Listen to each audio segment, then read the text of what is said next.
Dentist in the Know, I'm Tanya Sue Maestas. I'm a guest host, and I'm super excited to have my friend from across the pond, Rupert Monkhouse, with us here at Chicago Midwinter. Rupert, welcome to the United States. How has your time been here in the United States, but also here at Chicago Midwinter? No, awesome. Thanks for having me as a guest on a guest Yes, host right. guest podcast. It's my first time in the States as well, so it's been quite the introduction into how everything is over here, bigger and brighter and all that. That's definitely true. And Midwinter, aptly named this week, it's a little bit on the cold side. Very cold. What's the weather like right now? Right now here or right now UK? UK. UK, I don't know Fahrenheit, about 6 degrees Celsius. Okay. Here it's like minus 15 Celsius, so it's a fair bit colder, yeah. Yes, significantly. No idea what Fahrenheit is. Sorry, people. Yeah. But tell me, what are you most excited about being here at Chicago Midwinter? I think just seeing a different perspective. You know, it's in the UK, you have maybe our conferences, you maybe get international speakers coming, and there'll be one of the speakers on the roster, but to see sort of everything from an external perspective is, I think, quite an interesting thing, because we all do things slightly differently around the world, even for doing the same job. So sort of diving deep into a different mindset maybe is quite interesting. I'm looking forward to, yeah. Very cool. And Rupert, tell us a little bit about yourself and your practice setting. Sure. So, I mean, I'm a general dentist, part-time. So I'm doing 2 days a week in practice, and 3 days a week I'm doing what we call the MCLIN Dent program, specialist training program at King's College London. Sort of similar, I guess, to what you'd call residency here, but doing it part-time. So it's 4 years, 3 days a week. So that allows me to do stuff in the hospital, but also take it into general practice as well. So it's quite a nice balance in that way. Yes, that is so cool. And you and I have spoken previously on how that part-time allows you to work, and that's not something that we have here for most residencies, if not all. And so I think that is just such a wonderful makeup for yourself to not only continue to provide care to your patients, but also to continue learning and becoming a dental student once again. Yeah, absolutely. And I think it gives you that sort of added bonus of being able to have those external perspectives as well. So I'm very fortunate where I work in a practice with lots of specialists, and we talked about it previously, where I've worked with a prosthodontist and an endodontist and a periodontist. So you get their perspectives on these things as well, rather than just maybe going really down the line of, this is what the hospital or institution or whatever you want to call it, this is what they think and what they do. Whereas I think if you're there full time, it's quite easy to maybe have the blinkers on a little bit and get like, this is the only way to do something. Right. Whereas if you're part time, you get to still sort of see a bit wider and get more perspectives on things, which is quite appealing for me, really. Rupert, one of the things that I absolutely love that you do is on your Instagram. Your Instagram, first of all, beautiful, impeccable pictures, really, really wonderful. Love the dentures that you do. And you being from a similar generation of myself, dentures are not sexy, as you and I have spoken about before, but you really create content to help break it down, make them sexy, and really create some interest in fabricating that process of a denture. For you, why is that important? What, removable or? Yeah, removable, making dentures. I just loved it. It's from very early on so our dental school in the UK is you can go in at 18. And it's a 5-year program, and you start sort of clinical end of second year with a bit of scale and polishing, and then you start removable in third year. And that's really sort of your first proper time on the clinic. And I just had a really great tutor that got me like super excited about it. It's one of those amazing tutors that just, you can't not get sucked up with like the sort of passion that they've got. And it just sort of clicked for me and carried on going that way. And then, I mean, the Instagram, I was a sort of hobbyist photographer first, so rather than doing landscape photography now, I do denture photography. It's slightly less exciting, but so for me it's like a bit of an art form as well. And then if I and sort of output for art, and then if I can give a little bit of help and knowledge to someone, then that's really cool. That's a bonus. And now as I start to come into these international things, obviously we've met through those platforms, and so many other. Last night I was, in the bar of the Hyatt with the lab day lot, and technicians and stuff from all over the world, and chatting to them, and it just brings everyone together, which I think is so cool, and makes coming to events like this a lot less daunting, because you will know someone, which I think is better for all of us to then facilitate that we can all come out to these events and all broaden our horizons more as well. So I think that's very cool. It's so funny because we always say that dentistry is such a small knit community. Yeah. And with platforms like Instagram and other social media platforms, it really just brings us all together. And right away this morning, I ran into you and I was so excited to see you because I didn't know you were going to be right away. So that was so cool. Rupert, for you, what do you think the next 10 years of dentistry will look like? Wow. Okay. I think obviously the digital stuff's a huge change. The interesting, like the sort of the corporate running of practices and laboratories is a really big thing. I don't know. Looking at here, I was lucky enough with knowing Eric Kukuka to go to Aspen Dental's HQ, the Aspen Green. It's just crazy. So they're saying they're opening, once a week, they're opening a new place. And, how is that sort of, are we going to end up with sort of 5 or 6 of these mega corporate things that are running all the labs, running all the dentists? And what does that look like? Does that streamline stuff? Does it make it less unique? And, I work in a singular own practice, and it's very independent, and we do what we want to do. And, is that a good thing? Is having streamlined workflows and national things, is that better? And from my perspective with the removable stuff, the digital and the skill sets of technicians is a really big thing as well. And we don't know how that's going to go in terms of everyone now is a CAD designer first and not necessarily a technician first. And this is what me and my technician talk about quite a lot, because we do training for technicians is, with digital, you still, as with, whether it's digital dentures, crown and bridge, whatever it is, like you still have to do all of the analog stuff right. If you don't put the retraction cord in, your scanner's not going to save your ass. Like, you still need to know all those rules so you can break them by doing it digitally. So, and it goes the same way with the technicians. And, in the UK, definitely there's a big decline in those experienced technicians retiring.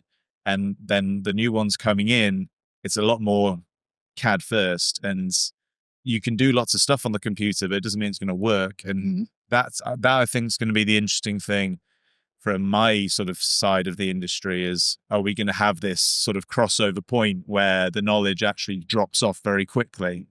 But is AI going to save us anyway? I don't know. Of course, yeah. AI is the other huge thing as well, isn't it? Yes. Not just in that, but how people run their practices and 100% phone calls and marketing and all that kind of stuff. It's it's an exciting time and an interesting time. You stole the words right out of my mouth. But yes, very, very exciting. Sorry. It's going to be very interesting to see how technology and AI specifically will help transform dentistry. Going back to what you were mentioning about DSOs and corporate practices, how does that look in the UK? Is it as prevalent as it is in the United States? I wouldn't say so. But I don't know your guys' market that much. I mean, we have a few sort of corporates, and then there's a lot more sort of like partnership kind of. So I guess you sort of almost say like franchising, that kind of thing. So it's definitely becoming more prominent. I think with anything, it works from like a streamlining of the industry, right? And one big central ordering thing, and it's just volume, isn't it? It's better deals. It's whether that's with the companies or staffing and that kind of stuff. So it's definitely becoming a thing. There's quite a big bit with lab corporations now as well, buying out laboratories. Both of my technicians' labs have been bought off them, and how that's going to go. It's interesting as well, because I think I don't mind if I think the nice thing with independent practices and labs is that they are run by those people, and they've been bought out because they're good. And they're probably good because of those people. And then, of course, a lot of the time, those people then leave that. bit. Very true. And it's then a lot about spreadsheets and pie charts and that kind of stuff. And it is a business at the end of the day. It has everything is, isn't it? That's the other thing with America, Yes, yeah. Also very large and big. That's what I'm seeing there. It's all about the industry. But, if you then go too far the other way and you forget that, we're in a people industry at the end of the day. And if you go too far the other way in terms of the money and streamlining and protocols and processes and pie charts, and you'll just kill off the people that give it that spark that made it good in the first place. So I think that's going to be an interesting bit with with sort of the sort of corporations buying out and things like Yes. that. That is very well said, and very much so the situation here in the United States. When we look at kind of the corporate side of things, it's different. It's not your mom and pop shop, Yeah. dentist home. It's just different. It's a little bit larger. And I think when the focus goes away from providing care to the patient, To the bottom line. when Yeah. it focuses on that bottom line, there can be challenges for sure. Yeah. And I don't know whether I'm just sort of not biased, but not overly exposed to it because, I work for a husband and wife owned surgery, Yeah. so and all of the places I've worked have been family practices or, the first place I worked, they had 2 practices and that was as big as it got, it was kind of everywhere else has been very much, actually, they were all families. Very weird. I haven't thought about that. They were all literally husband and wife or mum and daughter. Yeah, that's weird. I just clearly am drawn to those kind of practices, but, yeah, it's so maybe I'm not exposed to see the other side. You only ever hear the bad stuff, right? Right. Rather than hearing the good stuff. Right. But yeah, I mean, what do you think? What do you think the future is going to be Of dentistry or of course? of dentistry? I'm going to turn the hard questions on you. Oh Is yeah. that allowed? Now you're Is that interviewing. okay? Yes, I think that's fine. Now you're interviewing me. I think that I agree with you as far as the future of dentistry with AI and technology. I'm sure that in 10 years we're going to be looking at something else that we don't see now. Some Oh, kind yeah. of technology that we're not looking at this point in time that's going to maybe revolutionize the way that we practice. But I'm really excited for where printing will take us. Yeah. I think that it's going to be faster. If they can get the strength of materials up there, I think it's going to be really, really exciting. When it comes to mom and pop shops and corporate dentistry, I'm still a big proponent of keeping dentistry small. Corporate dentistry does make me nervous. CSOs make me nervous when it comes to when they look at the profits instead of keeping it the focus on the people, not only on your employees, but specifically on the patients. And so I work in public health. Yeah. That brings me joy. You and I have spoken about that before. It's the way that I have felt that dentistry should be practiced and should be, for me, it's a great setup for me to So how provide does that care. work? How does Yeah. So I worked at a FQHC, a federally qualified health center, which I would say is similar maybe to the NHS in the UK. I worked in a rural area, provided care to patients below the poverty line for the most part. And it was very rewarding, very challenging. The workflow and the schedule is very, very heavy, but it was a lot of fun. And now I work at Indian Health Services, and so I provide care to a Native American tribe. And so it's different, but a lot of fun too, and still considered an underserved area and really cool to be providing care to that population. So Very cool. Yeah. It's been really interesting because talking to people here, we have the same, we have slightly different problems, but they're all the same problems. Right. It's the limitations of the system that we work in. Yes. Everyone here always wants to know about the NHS dentistry because that's always a big thing. And then we're going, and they're going, oh yeah, but the insurance company won't pay for this. So you're out of pocket if you're doing a denture or Right.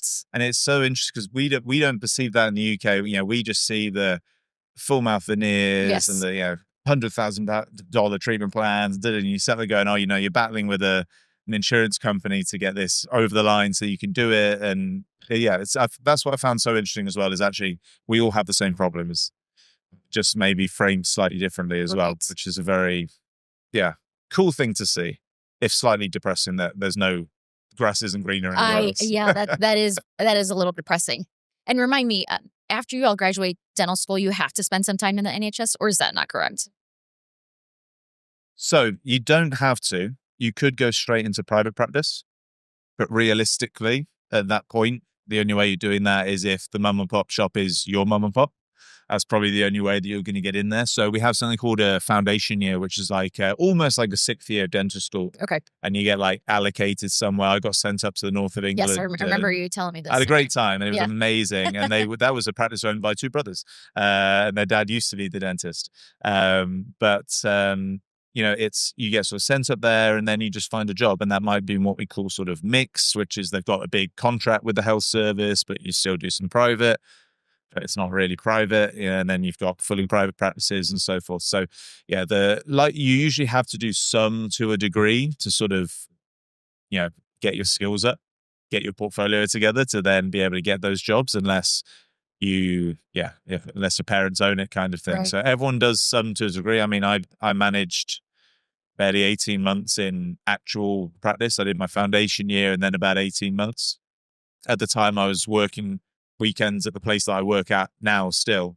So I think that maybe didn't help. I had a real big contrast of the difference between the two and what's possible. But it's, and I think as well, there'll be more people will have to do it, because I think, at least in the UK, the amount of work they're doing in dental schools post-COVID before they graduate is a lot lower than Absolutely. back in my day, if I'm allowed to say that. You know, I had to go. Since we're aging ourselves a little I bit, had huh? to go. I had to go. So I was invited to go back to King's College, which is where I'm doing my masters, to speak to one of the student societies, and it was about our British Academy of Cosmetic Dentistry. And I put up a little Q&A. You know, what do you want to talk about? And someone was like, "Oh, how do I get into Botox?" And I was just like, "Learn to give LA first before you learn Yeah. to do Yeah. Botox." But like, you need to like work on those bits, and like, I don't know. I think that's the other bit with the future is, what are our current students and early graduates seeing and perceiving as this, and labs. Labs is a huge thing as well, because you've got it the same here with those sort of superstar technicians on social media. Yes. And it's all very glamorous, and it's all the lovely pink composites and Mayo, zirconia, and da-da-da. And really actually get it. And you know, people go into the lab industry going, "Oh, I'm going to do this." And actually it's like, no, you've got to lug around bags of plaster for 6 months first, and you're in the stone room. Right. And like, what are we putting out in the world and showing what this industry is like? And is that realistic? And is it meaning that actually people aren't willing to put in those hard yards, and they want the shortcut to the cool stuff, the fun stuff?